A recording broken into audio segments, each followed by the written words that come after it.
Bueno, muy buenas tardes, queridos amigos. Mi nombre es Roberto Mucci, del Centro Bonaerense de Logoterapia. Estamos realizando nuestro programa número 44 de diálogos logoterapéuticos. Eh, eh, Está con nosotros un gran amigo.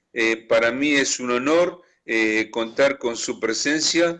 Es uno de los mayores, si no el mayor referente de la logoterapia a nivel mundial, nuestro querido amigo el doctor Guillermo Pareja Herrera, desde México, Chile, que nos acompaña en el día de hoy. Ha tenido la gentileza de presentarnos un tema para la logoterapia en la vida cotidiana.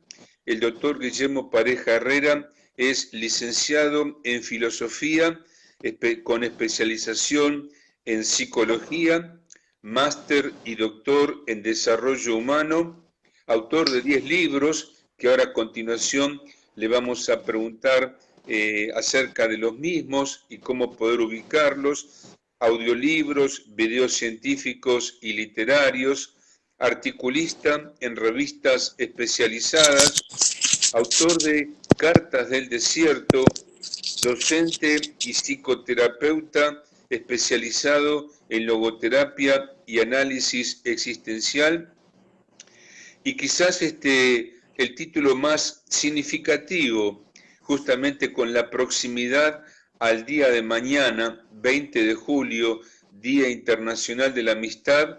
El doctor Guillermo Pareja Herrera fue amigo y colaborador de nuestro maestro Víctor Emil Frank durante 25 años. O sea que es una persona que ha tenido un trato directo con nuestro querido Víctor Frankl, y bueno, eso para nosotros es una garantía de sabiduría, de experiencia, de vivencia en lo que es la logoterapia como estilo de vida. Hoy el doctor Pareja Herrera nos va a hablar sobre 3 historias y una nostalgia. Pero antes de que nos cuente esto, les pediría, doctor, les pediría si nos puede decir dónde podemos seguirlo y leerlo, especialmente en qué textos lo podemos encontrar. Bueno, pues lo primero, un afectuoso saludo para ti, Roberto. Muchísimas gracias por esta fraterna invitación. Un cariño y un saludo a todas las personas, amigas y amigos que nos están siguiendo en este momento en nuestra mayúscula América, de punta a punta y de extremo a extremo. Y es una alegría poder coincidir con todos ustedes en un tiempo tan significativo como el que estamos viviendo, yo diría de reto y de transformación en un nivel planetario. Muchas gracias, pues, y entrando directamente en el tema y respondiendo a tu pregunta, sobre todo para las personas que en este momento como nueva generación se inician en el estudio de la logoterapia y el análisis existencial. En primerísimo lugar, yo lo que les recomendaría siempre es que vayamos directamente a las fuentes, a la fuente, que nos familiaricemos siempre con la lectura de los textos que nuestro maestro, el doctor Víctor Frankl, escribió. Evidentemente, el paso del tiempo, los contextos históricos requieren a veces una adaptación a nuestro siglo XXI, a nuestra idiosincrasia latinoamericana. Y aquí es donde yo modestamente ofrezco mi pequeña participación, porque al tener ese contacto con él, pude de alguna manera tener presente nuestra problemática y mentalidad latinoamericana y hacer esta presentación de su obra completa que he ido desarrollando paulatinamente en varios libros, los cuales así, sin querer tomar más tiempo, les recomendaría que acudan a la página web de la Editorial San Pablo en Buenos Aires, Argentina, donde están Comunicación y Resistencia, que es la presentación global de la obra completa del Dr. Franklin, aparte de su biografía, claro está. Y en segundo término, una visión contextual de su ciudad y sus orígenes y todo el itinerario del prisionero a través del gueto y los campos de concentración para que nos familiaricemos con el mundo y el tiempo de Víctor Frankl, y así se llama el segundo libro, El mundo y el tiempo de Víctor Frankl. El tercer libro es una hermenéutica, un análisis lineal, línea por línea, de todo el texto original de un psicólogo en el campo de concentración, traducido con el título del hombre en busca de sentido en España, y un psicólogo en el campo de concentración en la magnífica, nunca, creo que seré abundante en recomendar que si tienen la traducción hecha en Argentina, en Plantin, en el año 1955, que la lean. Para mí es óptima y es un análisis hermenéutico, como digo, de toda esa obra, dando pues una riqueza de las entrelíneas de cómo se gestó la vida y la permanencia del doctor en el campo o en los campos. Y un cuarto libro que también lo recomiendo es el manuscrito de Turkheim. Este libro todavía no está en la editorial San Pablo, pero lo pueden encontrar y descargar en ebook en Amazon Kindle, y es un estudio detallado de los 16 papelitos que el doctor Víctor Frankl empleó para reconstruir de memoria las líneas principales de su manuscrito arrebatado en Auschwitz, y que en el confinamiento que tuvo en Turkheim intentó hacer esa reconstrucción y que prosiguió después de que fue liberado. Básicamente esos son los 4 libros que yo les recomendaría, siempre como un complemento a la obra completa original del doctor Frankl. Bien, gracias. Hasta ahí. Gracias por su recomendación, y ahora va a ser un gusto escucharlo sobre el tema que tenía pensado transmitirnos, ¿no? Esto de 3 historias y una nostalgia. Muy bien, pues miren, queridos amigos, quiero de alguna manera hacerme presente en la vida de ustedes en un diálogo en voz alta, teniendo en cuenta que es absolutamente inevitable tener en cuenta el contexto en el que estamos. Estamos en un momento de transición, en un momento para el que no estuvimos preparados, para unas circunstancias de las cuales ignoramos mucho, y es esta pandemia. Una pandemia que no acepta ensayos previos para salir bien peinado. Cada día es una puesta en escena por todos nosotros, con la esperanza de sobrevivirla, de aprender de ella y de encarar lo que venga. Por eso es que, teniendo en cuenta esto, he titulado esta pequeña conversación con ustedes 3 historias y una nostalgia. Después, en una de mis caminatas mañaneras aquí en el desierto, me sonreí conmigo mismo porque dije, Guillermito, yo creo que este título de 3 historias y una nostalgia, no sé, sospecho que tiene una cierta remembranza a algún tango argentino, por el título, porque en el tango aflora así, por muchos lados, el sentido de la nostalgia. ¿Y qué es la nostalgia? Es una experiencia humana de las más importantes, porque puede ser como el viento a favor en nuestro barco. También nos puede detener, pero considero que es el viento a favor para nuestra nave. Y al leer algunas letras de tangos argentinos y uruguayos, veo que esta palabra nostalgia a ustedes y a mí por extensión y por fraternidad me es muy familiar. Pueblo de emigrantes, que sus ancestros dejan la patria y llegan a una tierra nueva. Pero en las reuniones familiares, cuánta nostalgia no se ha de respirar sin duda. Recordando el pueblo, los que se quedaron allá, las fiestas. Y ahora la pandemia nos lleva a todos globalmente a vivir momentos de nostalgia, porque estamos recordando, a veces doloridamente, a veces sobrellevando con cierto buen humor, lo que era nuestra vida hace 4 meses, que ya no es la misma. Entonces la nostalgia expresa, como buena palabra de origen griego, dos palabras que se enlazan, el nostos griego y el algios. Nostos o nostos, que habla de el anhelo de volver, el anhelo de regresar. Y el algios es el dolor. De ahí viene neuralgia y todo lo que viene con algia. Entonces ese dolor del que anhela la patria, el dolor del que anhela el amor, los amores y esa vida plena en libertad que teníamos hace unos pocos meses.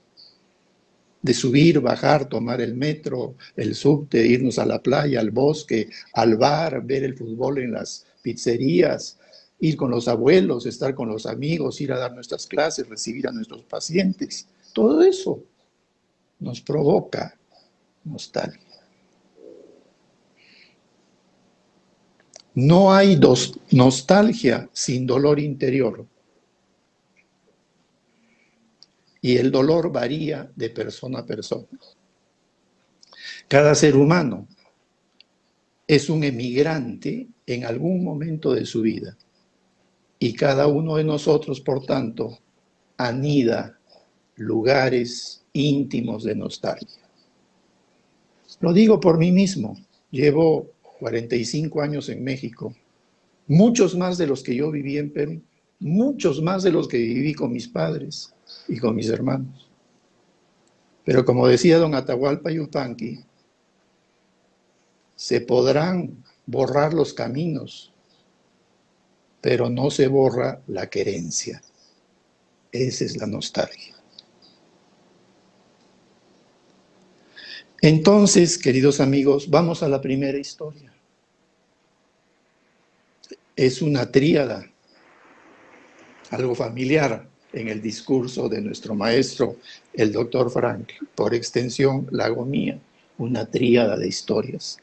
La primera es citar a un poeta que es nuestro, aunque nació en Grecia, pero es nuestro porque es humano, porque nos habla a nosotros y hace eco en nosotros. Un poeta ciego, quizá el más grande poeta de la humanidad. Ciego. Ciego como un argentino maravilloso, Borges. Los dos ciegos, pero este gran ciego, el ciego de los ciegos y el más vidente de todos, Homero. Y la palabra Homero en griego quiere decir eso, el que no ve, pero ve desde el interior. Nuestro poeta, pues, escribe sobre el origen de lo que es la patria griega, es decir, la Hélade. Dicho sea de paso, los griegos nunca se llamaron griegos a sí mismos. Griegos fueron llamados por los romanos. Ellos se llamaban helenos y pertenecían a la Hélade, la confederación de las familias de la Hélade. Y hace 2800 años, este buen Homero, que era un poeta itinerante, iba de pueblo en pueblo, ciego, se le conocía como un aedo en griego.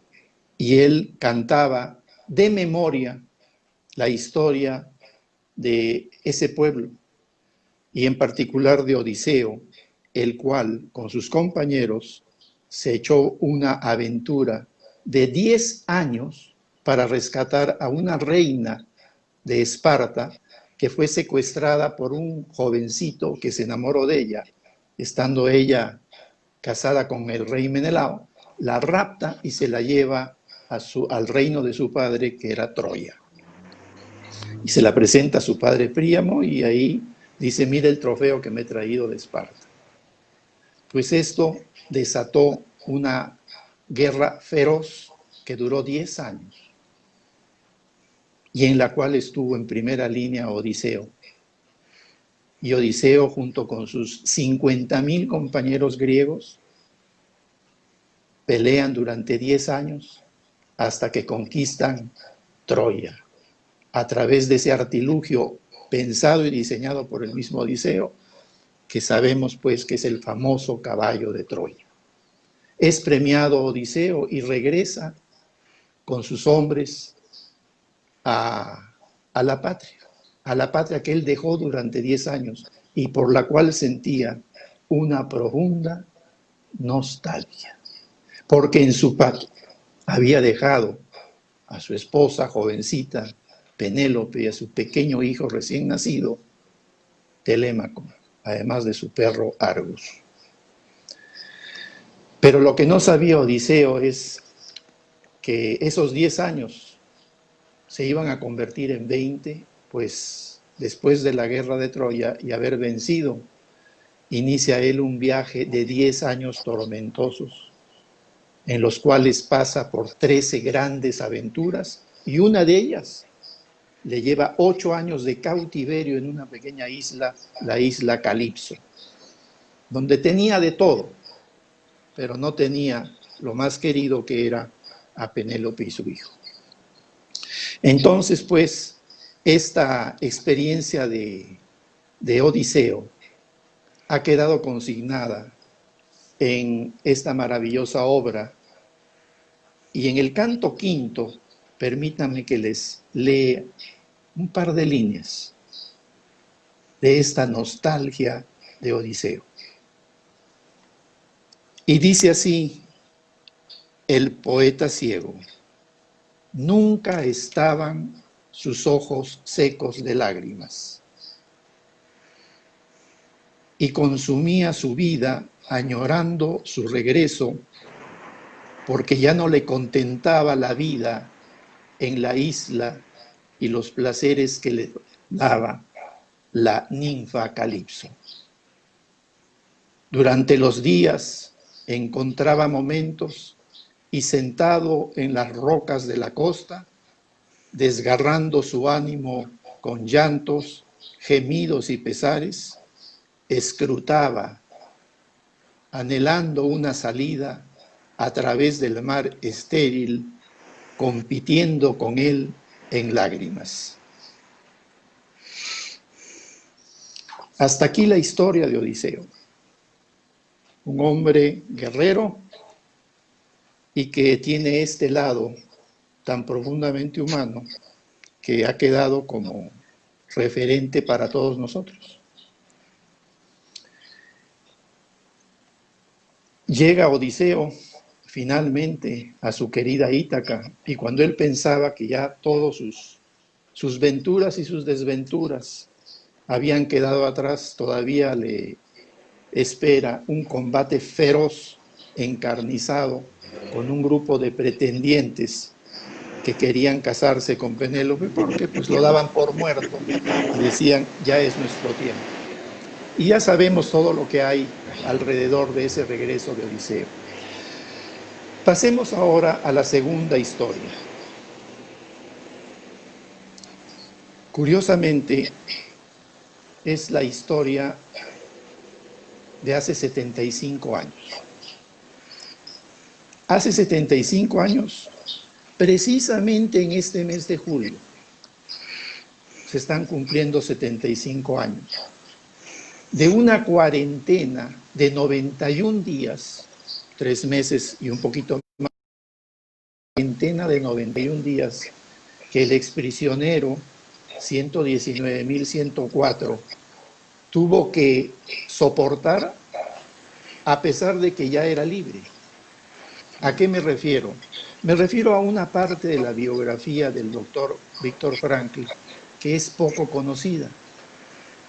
Él sale libre, incrédulo de que ya era libre, el 27 de abril de 1945, hace 75 años, 27 de abril. Y uno pensaría que en el primer autobús que pasó por ahí se subió y se fue a Viena. Él estaba en Alemania, en el sur de Alemania. Pues no fue así. Entre el día de su liberación y el día que él llega a Viena, pasaron 91 días, que para él fueron torturantes, porque es como el que ya está listo para que le den la largada en la carrera y hay obstáculos y no puede echarse a correr. Y lo que él quería es llegar a Viena para ver si se encontraba con Tilly, si es que hubiera sobrevivido, o con sus familiares, con su mundo que él dejó atrás. ¿Y qué sucede? Saliendo del campo, lo llevan a un hospital militar cercano a Türkheim, que se llama Bad Borishofen, y ahí está 15 días. Se recupera un poco y se arregla con el comandante del campo, que era aliado, y le dice, ¿sabes qué? Yo no puedo estar aquí.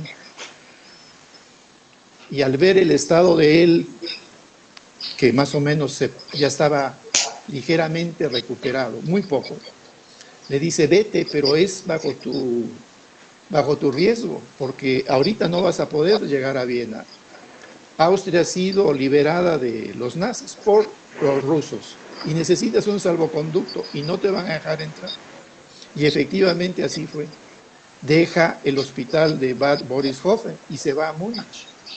Ahí encuentra posada y se está el resto de los 3 meses esperando día tras día de hacerse de un salvoconducto que le permitiera volver a Viena.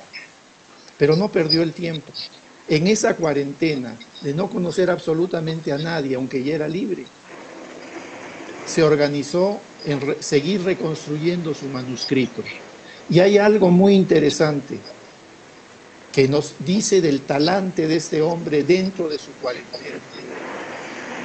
Nunca perdió de vista que había otros seres humanos que también estaban sufriendo y pide por favor a los aliados que tenían una estación de radio militar que si le permitieran a él como médico algunas tardes de la semana tener una breve charla de ayuda profiláctica o psicoterapéutica o logoterapéutica por radio a la población en general, incluidos los soldados que también estaban con la nostalgia de haber dejado a su propia familia, y a todos los liberados que no tenían hogar, a los migrantes, a los desposeídos.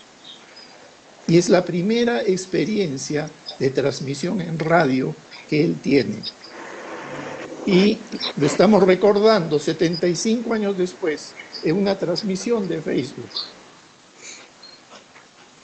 Roberto, bien. Gracias. Gracias. Bien. Emocionante. Esto es importante. Pero seguía la nostalgia de que le apuraba Viena y llegar a Viena.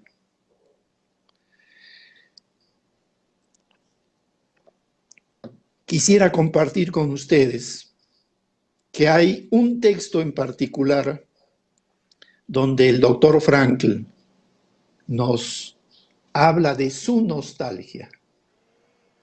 Y no lo quiero comentar. Vamos a hacer un segundo de silencio para escucharlo a él. Él está en su barraca y leo la edición de viejita del año 55, hecha en Buenos Aires. Y habla de este viaje interior.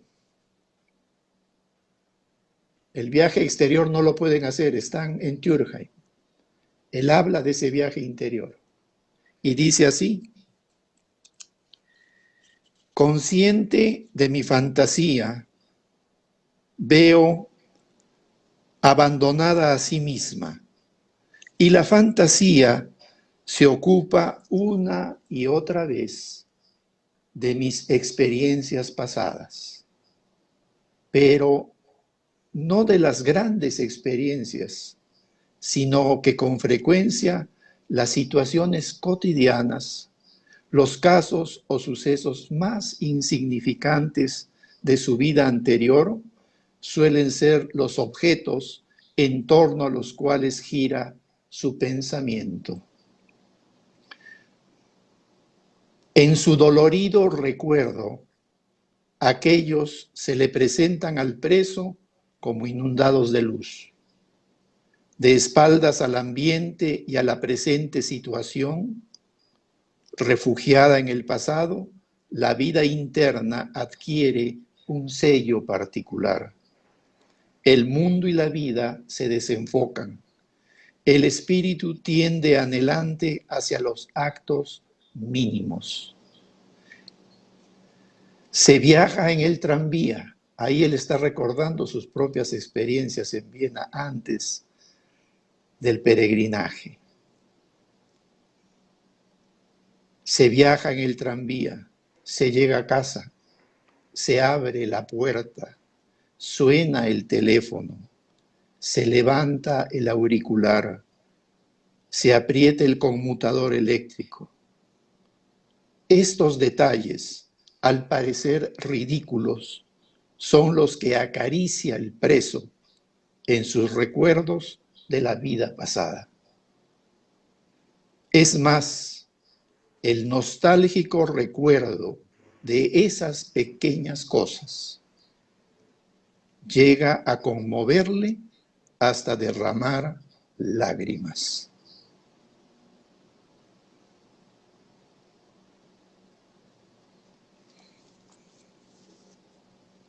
En este tiempo he tenido enlaces familiares con alumnos, con colegas.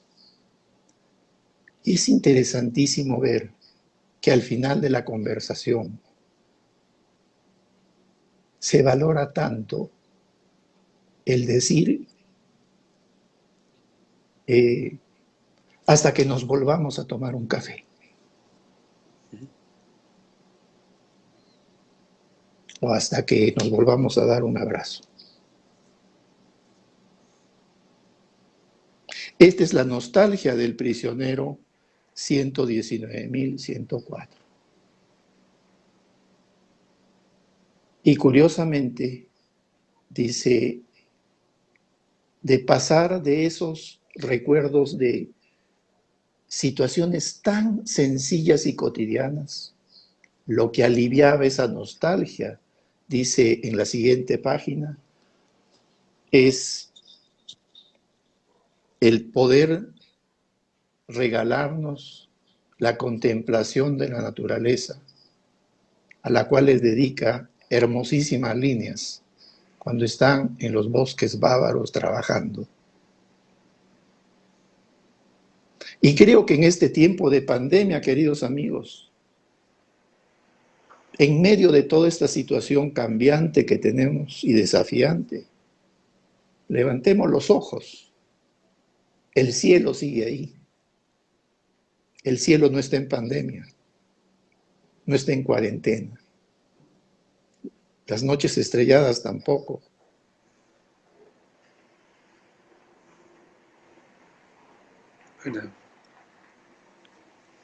Bien, pasemos a la tercera historia.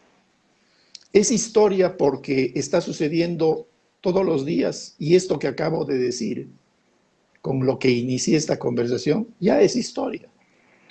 Ya es el pasado inmediato.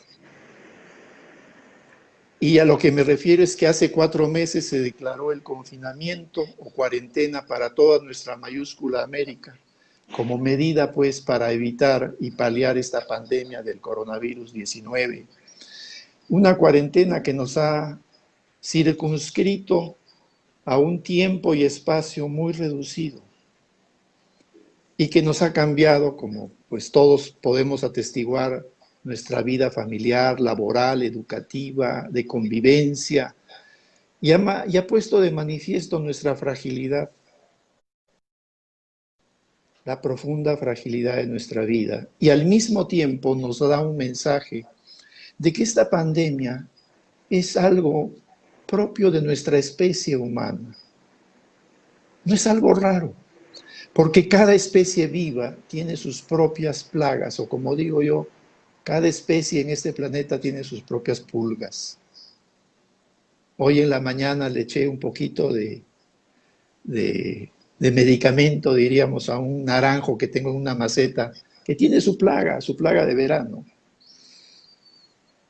Y los perritos tienen coronavirus también, una variación especial de ellos, ¿verdad? Entonces nosotros tenemos lo nuestro. Pero también es cierto que esta pandemia pues nos ha desnudado, porque nos está permitiendo hacer ese viaje interior que decía el doctor Víctor Frankl, para conocernos un poquito mejor, para reconocernos en los demás un poquito mejor, para tejer nuestros lazos fraternos de otra manera. Pero hay algo que me llama profundamente la atención de esta tercera historia, y es que la comparo como una película en vivo que entre todos estamos filmando. Esta es la tercera historia, pero es una historia muy curiosa y se llama Pandemia 2020 o como queramos llamarle. Pero es una historia donde el protagonista eres tú, soy yo. Hay extras también, hombres y mujeres. Hay música de fondo, claro que hay música de fondo. Y entre todos estamos haciendo esta película planetaria. Literalmente es la pandemia más registrada de la historia humana. Se están tomando videos, se están grabando audios en hospitales, en la calle, las patrullas, las escuelas, las opiniones de la gente, sus dolores. Todo eso está enfrente de nosotros y no tenemos a veces la manera de filtrar tanto. Y nos abruma, nos abruma. Y hay que reconocer que por momentos estamos doloridos. Y nos da la nostalgia en ciertos momentos, en ciertas horas, o cuando nos apetece el ir con la familia, con los abuelos, con los hijos. Y espérate un poquito, por bien de ellos, por bien nuestro. Esta película que está siendo registrada minuto a minuto, segundo a segundo, tiene una peculiaridad, que tiene un libreto, pero todavía no podemos leer cuál es la última escena. Y eso nos genera ansiedad, a ratos un sentimiento angustioso, y la visión del futuro se nos hace evanescente, deslavada, no la podemos concretar en nada, porque no sabemos exactamente qué modificaciones va a tener y si esas modificaciones se institucionalizarán, se harán estructurales o no, no lo sabemos. No lo sabemos. Así pues, este punto final nadie lo tiene claro. Ni siquiera los grandes gobernantes ni los grandes científicos. Hay una sola coincidencia de buena fe y de buena voluntad, que todo bajo el cielo pasa y pasará. De eso sí tenemos certeza. Entonces, queridos amigos, esta tercera historia es la Odisea 2020. Vamos en la misma nave, somos los odiseos del 2020. Vamos en la misma nave, esta odisea es tuya, es mía, es de todos. Y aún no llegamos al puerto. Y como en toda pandemia, no se puede hablar de pandemia si no hay dolorosas bajas. Como no hay guerra donde no haya fallecimientos. Y esto es el principio de realidad que nos tiene que tener el corazón fuerte y los pies en la tierra. Me imagino que ustedes tendrán realidades similares, pero ya hay algunas noches, varias noches que me voy a dormir y la última noticia es, falleció fulanito, falleció fulanito. Y ya no son conocidos y lejanos, no, muy cercanos.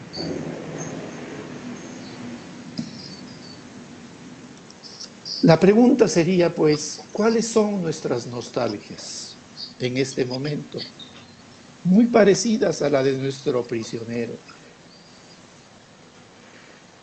La convivencia familiar, sentarnos en la cocina de la casa, ir a la escuela, ver a los muchachos haciendo sus trabajos en grupo, nuestros encuentros culturales, el café de la esquina, tomar la pizza, irnos a la naturaleza, hacer algún viaje, disfrutar nuestros parques y nuestras bancas. Como ven, cosas cotidianas.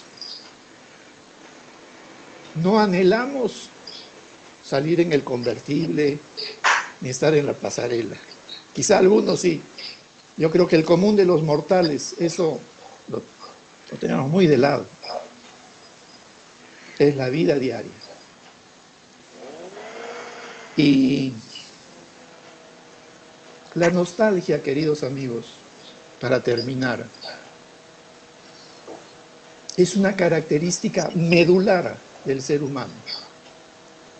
Desde que dejamos las cavernas, nuestros ancestros ya sentían un día nostalgia por esas cavernas, donde se tenían que ver enfrentados a los temporales o cruzar el mar o en situaciones angustiosas. En el alma de cada ser humano hay un emigrante. Todos hemos dejado en algún momento un lugar para estar en otro. Y siempre hay algo atrás de nosotros que nos dice, esa es la nostalgia. Pero que no nos quede duda de que la nostalgia, aparte de que es un rasgo específicamente humano, en sí es maravillosamente neutra. Porque hay gente que le tiene miedo a la nostalgia, piensa hasta que se puede enfermar por permitirse la nostalgia, y no. La nostalgia es parte de nuestra vida, pero también es cierto que la tenemos que administrar sabiamente. Si nos quedamos en ella, evidentemente nos puede detener en el camino, nos puede distraer. La nostalgia en el fondo es como el viento del Ponto, el mar para los griegos, el Ponto, ese Mediterráneo. La nostalgia es el viento porque si sabemos colocar nuestras velas, nos va a empujar, nos va a llevar a casa. Y curiosamente una forma de llegar a casa es avanzar hacia el futuro también. Porque volver, siempre encontraremos algo diferente. Entonces, yo deseo para todos nosotros que este viento de la nostalgia lo vivamos como un viento benéfico, como un viento que nos impulsa a seguir remando y navegando. Porque desde que el poeta ciego Homero cantó esos 12.000 versos de la Odisea y los 15.000 de la Ilíada, en la mente humana ha quedado grabada para siempre que la vida es una navegación. Así que, queridos amigos, hermanos, pues deseémonos ir juntos y navegar juntos hasta el final. Y pues es todo, muchas gracias. Muchas gracias, querido amigo y maestro. Me quedó muy en claro que la vida del ser humano es una odisea. Es una odisea que va acompañada con la nostalgia. Y esto último, Guillermo, que usted planteó, el viento que empuja hacia el futuro y esto de seguir navegando, nos puede hacer pensar en la palabra esperanza. Y ahí podríamos enlazar estos tres términos si pensamos en la logoterapia. La vida es una odisea que lleva implícita la nostalgia de la vuelta al origen, pero que va impulsada y orientada hacia la esperanza de una vida con sentido y más digna para todos. ¿Es así? ¿Comprendí bien? Perfectamente. Es eso. Guillermo, Es querido eso y maestro, la esperanza es ese motor. querido maestro, dice Munier que Sí. hay personas que dejan huellas, son los sacerdotes, son los testigos, son los docentes. Usted ha sido para nosotros en el día de hoy justamente una persona que ha dejado huella en nuestra vida y más que nada en este tiempo, en el 2020, un tiempo atravesado justamente por la prueba de esta odisea. Yo quisiera, si usted me permite, hacerle alguna preguntita, algunas breves preguntitas. Una tiene que ver con Frankl, otra tiene que ver con usted, otra con la sociedad y otra con los logoterapeutas. La preguntita sobre Víctor Frankl, si usted nos puede contar acerca del Víctor Frankl que conoció personalmente en 25 años, ¿qué resaltaría?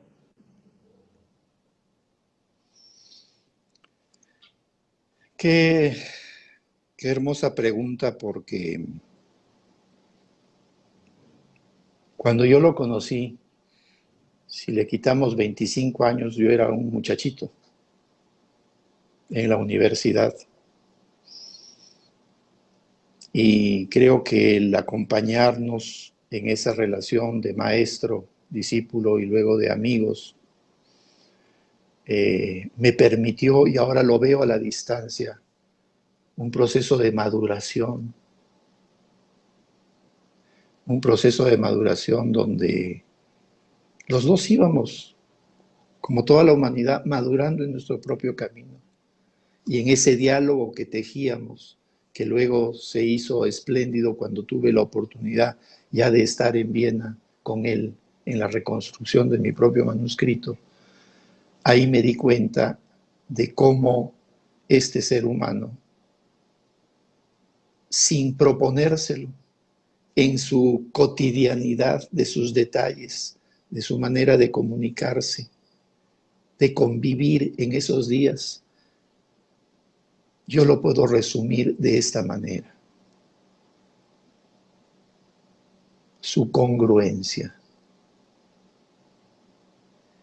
Esa treintena de libros que conocemos de nuestro querido maestro, el doctor Víctor Frankl, que tuve el privilegio y la oportunidad de entrar en ellos.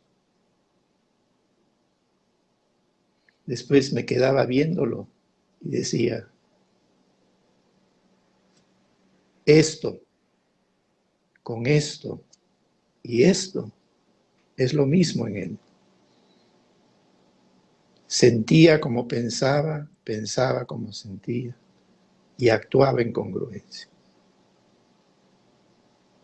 Y eso creo que es, en breve, mi respuesta a esta pregunta, ya elaborada y madurada por mí mismo al cabo de los años. Eso fue lo que me enamoró de su persona y de su enfoque, desde que lo leí por primera vez. Bien. No encontraba la palabra. No era el héroe, no era mi gurú, no, nada de eso. Es una palabra más sencilla: congruencia, Querido, autenticidad. Eso es. querido maestro, una pregunta personal. ¿Qué Sí. implica para su vida personal la logoterapia? Para Guillermo Pareja Herrera, ¿qué implica? Sí. ¿En qué lo conmueve? ¿En qué lo interpela? La logoterapia para mí no es, en este momento de mi vida, habiendo arribado al puerto 71, no es una disciplina solamente, no es una especialidad psicológica y psicoterapéutica solamente. Para Guillermo Pareja, la logoterapia es parte de mi piel, es un modo de ser, un modo de estar en el mundo, un estilo de vida. Y en lo que me interpela es, sé congruente, nada más. Bien, gracias. Y una tercera preguntita, estamos aprovechando de su generosidad. Si tuviera que dedicar una reflexión al hombre y a la sociedad actual, ¿qué le diría?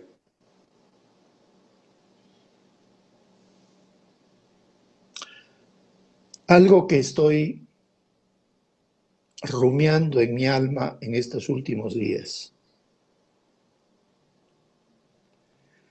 He escuchado, Roberto y queridas amigas y amigas que nos están viendo y oyendo, un lenguaje militarista sobre la pandemia. Es el enemigo a derrotar. Tenemos que formar un ejército y pelearnos con la pandemia. Yo entiendo, esto es parte de un contexto cultural muy viejo, muy ancestral, y lo tenemos tatuado en alguna parte de nuestras neuronas, esta manera de ver nuestros problemas y la realidad como combate, como armas, sí.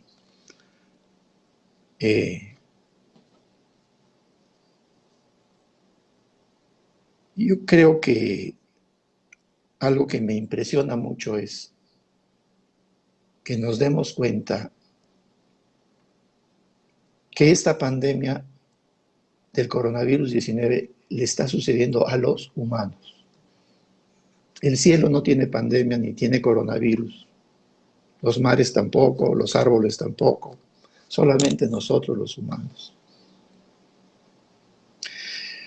Y es verdad, nuestros hombres y mujeres de ciencia, en este momento que estamos conversando, se estarán devanando los sesos para encontrar el modo de abordar y paliar esta situación con una vacuna en la que todos tenemos una gran esperanza.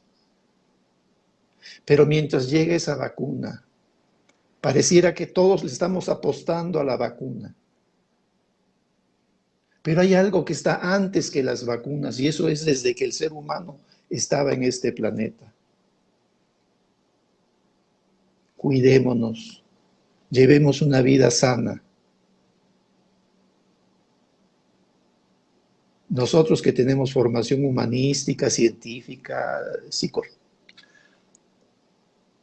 procuremos estar conscientes de dónde está lo tóxico y dónde no.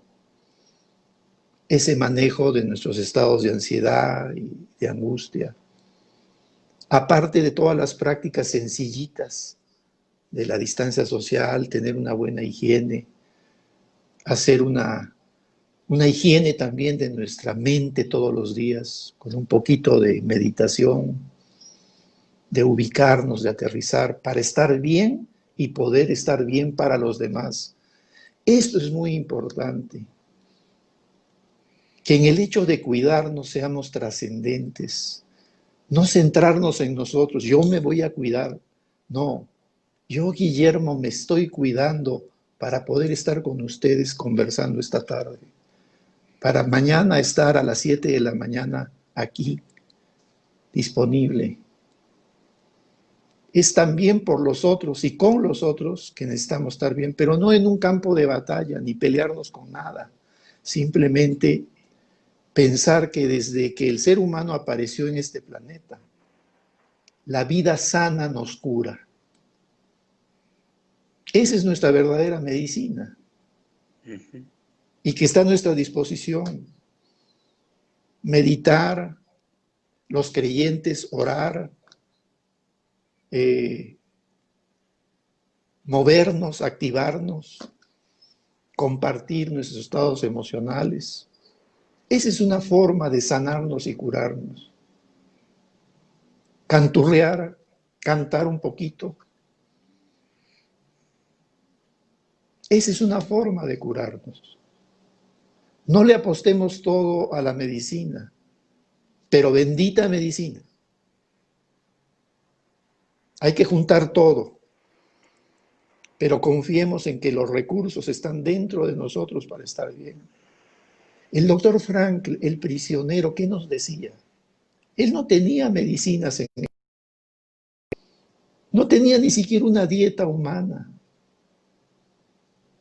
¿Y qué fue? Fue su disposición anímica, su disposición mental, la que le permitió sobrevivir. Y en condiciones terribles. Por fortuna nosotros estamos, unos en casa, otros en hogar, porque no es lo mismo casa que hogar. Casa es el edificio, hogar son los vínculos. Hay gente que tiene casa pero no tiene hogar, y hay gente que tiene hogar aunque no tenga casa. Es verdad. Entonces, hacer acopio de todo eso y tener esta mirada sobre la pandemia, pues, como algo que no es antinatural o que es nuestro enemigo. No, no, no, es parte de esto y vamos a salir fortalecidos. Bien, querido doctor, una última pregunta y no le quitamos más tiempo. No, no, no, no. Luego de tantos años recorridos en la logoterapia, ¿qué les diría a los jóvenes logoterapeutas, psicoterapeutas que se inician en este camino? ¿Qué les diría?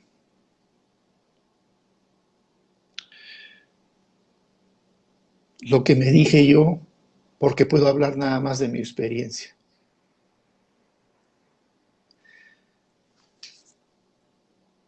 Cuando terminé de leer este libro,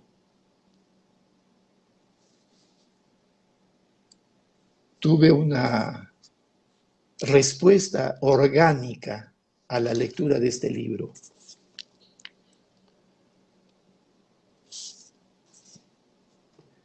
Y yo les diría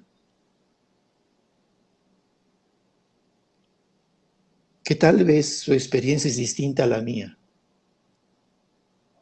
A mí este libro me atravesó, pero esa es mi experiencia. Tal vez a otros no los conmueva tanto, o sean menos emotivos que yo, o sean más cognitivos, qué sé yo. Los seres humanos somos muy diferentes dentro de lo que nos parecemos tanto. Pero hay un dato que sí creo que es importante. Y ya no solamente lo diría para los futuros jóvenes logoterapeutas, sino para cualquiera que nos dediquemos al servicio a los seres humanos en el campo de la salud, de la educación. Hagámoslo, como decimos aquí, en el mundo del desierto, poniendo toda la carne en el asador.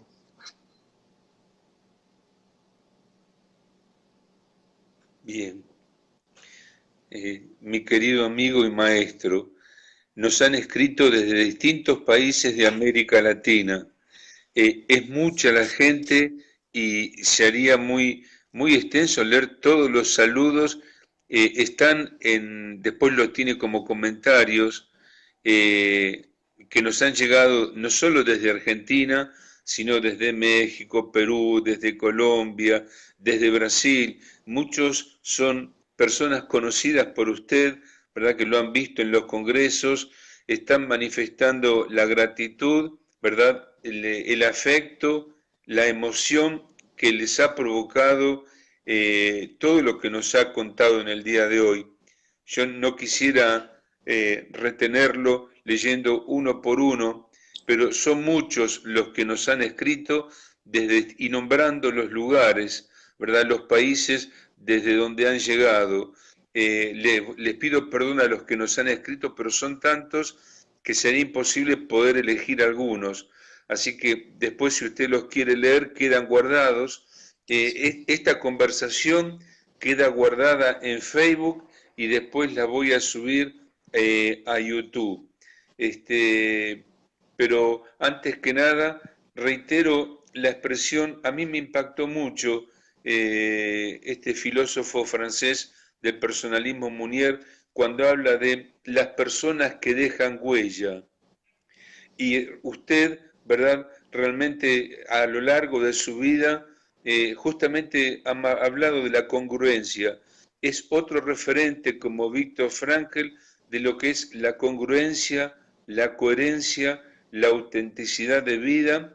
Se lo ve en los encuentros personales, se lo ve en los cursos, en las jornadas y en los congresos, y por donde ha pasado ha dejado una estela de conocimientos, de vivencia, de experiencia que no pueden más que hacernos crecer. Así que de corazón yo le agradezco la generosidad que ha tenido en el día de hoy.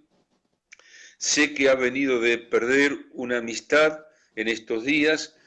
También un muy feliz cumpleaños, creo que fue antes de ayer, ¿verdad? Fue su Así cumpleaños. es. Y también un fuerte abrazo por el día de mañana para usted y todos los que nos están siguiendo por ser el Día Internacional de la Amistad. Me ha alegrado mucho poder contar con su presencia y con su generosidad, porque sinceramente no es fácil que personas de su altura, de su nivel, ¿verdad?, de su recorrido, de su trayectoria, tengan a bien conversar así como lo ha hecho usted. Digamos que solo los grandes lo hacen. Usted para nosotros es un grande como referencia en la vida, en la logoterapia y como ser humano.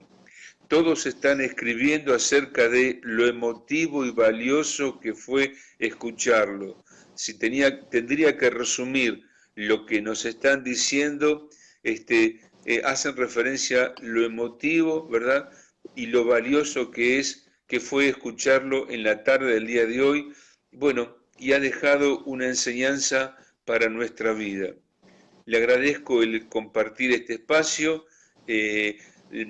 También quiero saludar a todos los asistentes y les comento que la semana que viene desde Uruguay va a estar Andrés Kuplen y desde Argentina María Susana Testa, y al terminar vamos a escuchar una canción de los Enanitos Verdes.